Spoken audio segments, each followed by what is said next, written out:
ዲሴምበር 23 የዕለቱ መልእክት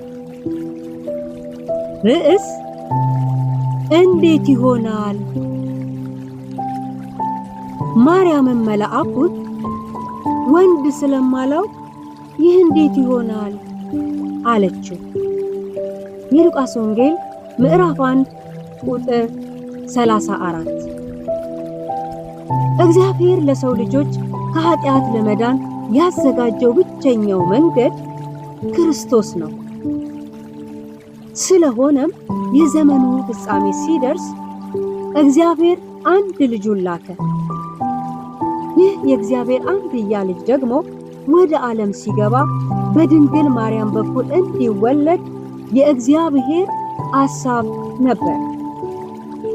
ይህን የምስራች ለማርያም ለመንገር መልአኩ ቅዱስ ገብርኤል ወደ ናዝሬት መጥቶ ለማርያም ባበሰራት ጊዜ ማርያም አንድ የመርህ ጥያቄን አነሳች።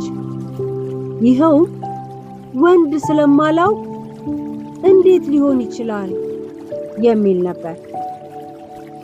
ከመጀመሪያው አዳምና ከክርስቶስ በስተቀር በዚህ ዓለም ላይ የነበሩ ያለንና ወደፊትም የሚመጣው ትውልድ ከወንድና ከሴት በሚደረገው የጾታ ግንኙነት የተፈጠሩና የሚፈጠር ነው።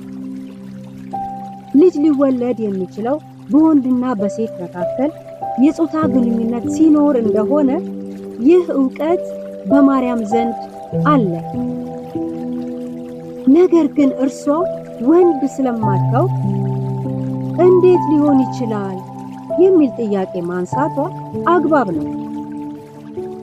መልአኩ የሚናገረው ከመርህ ውጪ ወይም ያለፈ ነገር ነበርና መልአኩም የሰጣት ምላሽ ወይም ማስረጃ 3 ሐሳቦችን ነው።